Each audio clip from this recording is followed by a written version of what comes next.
Good afternoon. Muy buenas tardes a todos. Bueno, imagino que estaréis cansados, pero espero que os hayáis energizado con la comida. Me llamo Adriana Fontes y trabajo desde 2018 en Múnich, en el laboratorio del profesora Hans Zischka. Creo que muchos de vosotros la conocéis. Presenta sus disculpas de no haber podido estar hoy aquí, le encanta Valencia, pero llevamos trabajando mucho en enfermedad de Wilson, también la acumulación de cobre en el hígado y su impacto en las mitocondrias. Voy a hablar más bien del sistema digestivo. Bueno, primero me gustaría hacer un pequeño cuestionario. Pido disculpas a los investigadores porque se trata de un cuestionario dirigido a los pacientes y cuidadores. Es anónimo, no tenéis que meter ningún dato personal y es muy rápido. En un minuto espero que lo podáis hacer. Solo tenéis que hacerle una foto al código QR o entrar en la página de slido.com y meter este número que aparece ahí. A ver si funciona, podéis levantar la mano. Al final del formulario, al final de la charla, más bien, veremos los resultados y tal vez podamos hacer preguntas y respuestas durante un par de minutos. Espero que,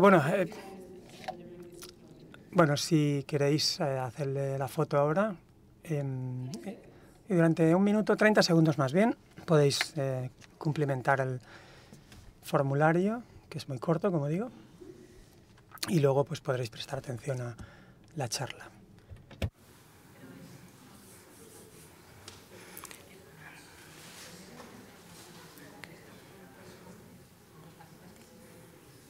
Ten seconds.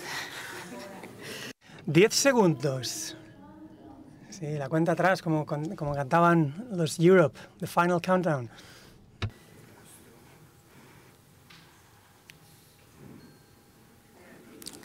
Okay, so. Muy bien, pues ¿por qué estudiar el daño intestinal en la enfermedad de Wilson? Sabemos por la literatura que en torno al 40% de los pacientes experimentan dolor abdominal en el diagnóstico. Tenemos un estudio europeo aquí y también otro de Estados Unidos, pero diríamos que entre el 20 y el 40%, porque hay algo de disparidad entre los datos. También un 62% de los pacientes adultos desarrollan gastropatía.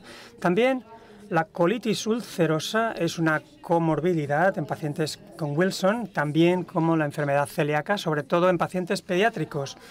También otros estudios muestran que la microbiota está alterada, es decir, las bacterias que viven en nuestro tubo digestivo. Evidencia en pacientes con enfermedad de Wilson. Tenemos aquí dos ejemplos. El primero se le diagnosticó cuando tenía 8 años. Tenía un tratamiento con DPA, presentaba dolor abdominal y lo que muestra la flecha roja es la infiltración de linfocitos. Vemos aquí la inflamación en el tubo digestivo. En la parte derecha, la segunda paciente se le diagnosticó enfermedad de Crohn y también Wilson. Empezó el tratamiento de DPA y cuando tenía unos 15 años. No trabajamos directamente con pacientes, sino con modelos preclínicos, con animales, con ratones. Aquí les muestro dos, uno de ratas y uno de ratones. Estos animales básicamente tienen la mutación ATP7B y por tanto inflamación en el tubo digestivo. Vemos aquí la infiltración de las células mostradas con las flechas en ratas y ratones. Lo que vemos de los marcadores de la inflamación es que cuando estos animales todavía son sanos, y quiero decir que no tienen enfermedad hepática, es decir, nuestros animales empiezan a acumular cobre en el hígado cuando tienen 40 días de edad. Y de 70 a 80 días empiezan a desarrollar la enfermedad. Cuando tienen 120 días de edad y si no se les trata, mueren. Así que si no los tratamos, mueren y la progresión es bastante similar a la de los pacientes humanos. Lo que vemos en cuanto a la inflamación es que es mayor cuando son sanos, es decir, la inflamación intestinal viene antes de la presentación de la enfermedad hepática. Cuando nos fijamos en la mitocondria, sabemos que hay un fallo de la mitocondria porque se acumula el cobre sobre todo en la mitocondria, porque estas estructuras necesitan cobre para la producción de energía. Lo que vemos aquí es una mitocondria en la parte superior izquierda, en los animales que no tienen Wilson, y luego aquí a la derecha, en el centro en realidad, vemos las mitocondrias con enfermedad de Wilson. Hay un daño y vemos aquí, tanto en ratas como ratones, la afectación. Vemos aquí también las alteraciones estructurales, es decir, hay muchísimas proteínas en estas zonas. Con las ratas con Wilson vemos el daño en la mitocondria. Lo que tenemos en el laboratorio tenemos una línea celular humana que remeda, digamos, este daño. Lo que hacemos es diferenciamos, creamos una barrera intestinal para ver qué es lo que ocurre. Vemos que la mitocondria en estas células se ve seriamente afectada. También es interesante observar en torno a las mitocondrias. En la parte derecha tenemos aquí las mitocondrias hepáticas, se ven seriamente alteradas en el Wilson. En la izquierda las mitocondrias del intestino son distintas en nivel basal, sin enfermedad. Cuando progresa la enfermedad, el daño también es distinto, es decir, ocurre algo en el intestino que difiere del hígado, de lo que ocurre allí en el hígado. Aquí en el hígado tenemos a la derecha esta separación de las membranas de las mitocondrias y en lugar vemos este tipo de estructura en estas estructuras que producen energía. Por tanto, los pacientes también sufren de fatiga, falta de energía. Este es el daño del intestino y es distinto al del hígado. También en las células ocurre lo mismo. Las células humanas, cuando las tratamos con cobre, son muy sensibles al cobre, es decir, aquí las que tienen no. Y la mitocondria no consume oxígeno, no causan las inactivadas. Y esto ocurre también en el hígado, pero el daño, como digo, es distinto. Concentraciones de cobre. Sabemos que el cobre se acumula en el hígado. ¿Qué ocurre en el intestino? Pues también es distinto lo que ocurre allí. En los animales que son sanos, es decir, sin enfermedad hepática, vemos un descenso ligero del contenido de cobre, y esto parece algo extraño al principio, pero con la enfermedad, cuando hay daño hepático, vemos un aumento del cobre, también en el intestino. Pero este cobre no se acumula en las mitocondrias. Es en la parte citocílica es decir, alrededor de la célula, ni en la mitocondria ni en el núcleo, en el citosol, básicamente. No sabemos exactamente a dónde va. También sabemos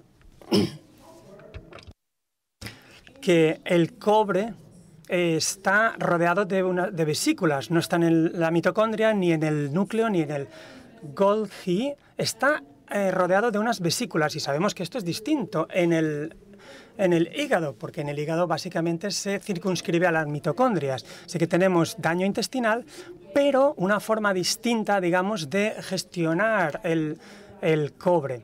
Así que hay una forma en la que se acumula el cobre en el intestino y en el hígado. ¿Qué ocurre con la barrera?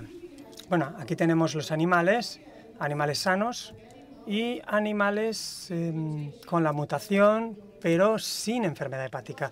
Lo que vemos aquí, en esta flecha, es que hay una apertura, es decir, tenemos dos células intestinales pegadas, básicamente, en el tipo wild, es decir, y vemos aquí la mutación y tenemos esta abertura. Aquí se puede ver mejor en los ratones, en los dos modelos animales vemos estas aberturas entre las células. Y lo que podemos ver, otra flecha que muestra bien esta abertura. Estas células intestinales no forman una buena barrera intestinal. Esto simplemente es una medición de la barrera, estamos cuantificándolo. Así que con estas imágenes realmente, somos animales visuales y nos gusta cuantificar y medir las cosas. Lo que vemos aquí es que estos modelos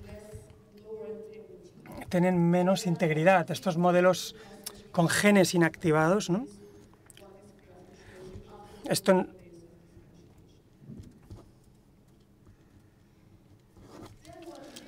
¿Qué hicimos? Bueno, pues teníamos estas células con los knockouts, con los genes inactivados, los tratamos con metanobactina para ver cómo se desarrollaban mediante ensayos clínicos, y lo que vimos es que hubo una mejoría. La integridad de la barrera mejoró, mayor resistencia, la función de la mitocondria también mejoró, es decir, producen energía, y esta barrera que vemos aquí en la parte inferior derecha, en rojo, no sé si podéis ver las líneas, son marcadores para las proteínas que mantienen la barrera. Esto mejoró con la metanobactina. Bueno, ¿qué ocurrió con los modelos animales? También los tratamos con metanobactina y observamos lo que ocurre en el intestino. Tratamos los modelos animales y redujo los niveles de cobre, no el DPA. Esta reducción se produjo en la parte de la célula que me refería, el citosol, donde sospechábamos que el cobre se acumulaba en el intestino. También hicimos un análisis proteómico para poder entender cuáles son los cambios del intestino, qué está ocurriendo allí. Y lo que quería que vierais en esta tabla es que encontramos inflamación en los animales no tratados. De nuevo, tenemos inflamación. Por otra parte, vemos el metabolismo correlacionado con los procesos de lipídicos. Con la metanobactina hubo una mejoría en todos estos aspectos. Esto ha ocurrido en los animales. Bien, para resumir, lo que observamos fue que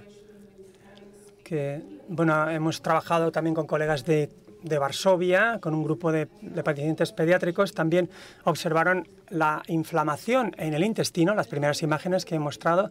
Luego trabajamos con 3 modelos y podíamos observar inflamación en ellos, conjuntamente con la localización errónea del cobre y los daños en la mitocondria que ocurre en el hígado de los pacientes. Y también vimos que esta proteína que transporta el cobre de la comida está muy reducida en el intestino.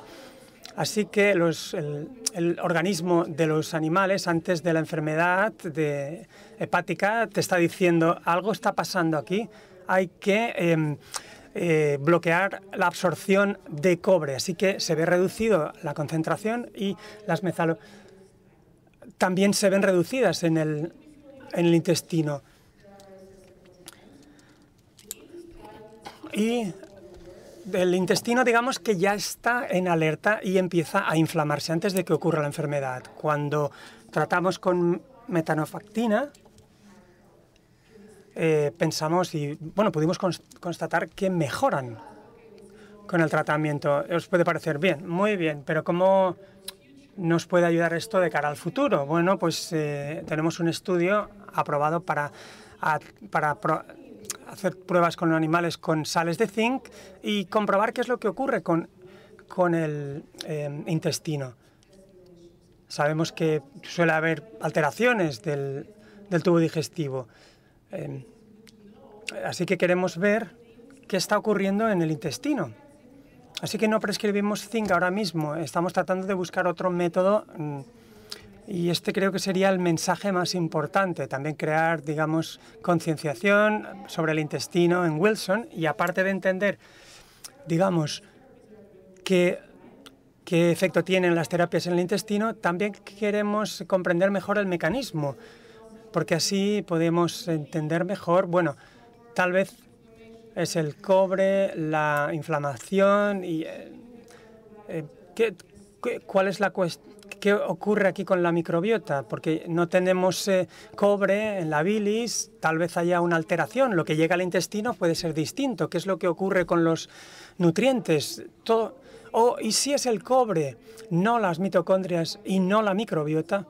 ¿Y si el cobre interactúa de alguna forma con los marcadores inflamatorios, con las citocinas proinflamatorias? ¿Y si el cobre está, digamos, causando este daño? Esto es lo que estamos tratando de averiguar ahora mismo. Y me gustaría también agradecerle a todos los que han participado en este estudio. Hay muchísimos más datos, pero sería pues, tremendamente largo exponerlos aquí. Así que ahora me gustaría que viéramos los resultados del cuestionario. Espero que funcione. Bien, pues 55% de los que han contestado son pacientes, 42 son cuidadores y 3 son investigadores médicos. 39%, bien, nunca han tenido problemas intestinales, eso está muy bien. O los han observado. Algunos de vosotros sí, antes del diagnóstico, 24%. 21% empezaron a tener problemas intestinales debido al tratamiento y 15% después del tratamiento. Bueno, al principio de la charla decía que entre un 40%, sí, 20 a 40% globalmente, 16%, 17% en Estados Unidos. Así que creo que nos encontraríamos dentro del mismo rango porque las cifras pues, son muy similares, las que han aparecido aquí en esta pequeña encuesta. Pero pues no hay ningún tipo de rutina, digamos, para estas pruebas o exámenes de salud, así que podéis hablar con los médicos para que hagan algún tipo de prueba en el intestino. No sé si hay algún antiinflamatorio en el mercado, pero esto bueno, lo tenéis que consultar con vuestros médicos. No toméis la palabra mía es decir, yo soy una investigadora, pero bueno, sí que simplemente os apunto en esta dirección.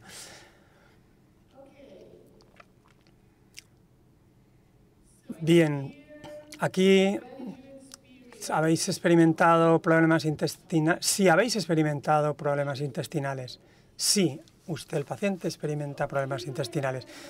Sí, ¿qué ocurre después, no? No hubo cambios significativos, incluso con el tratamiento. Es decir, no empeorasteis, y esto está bien.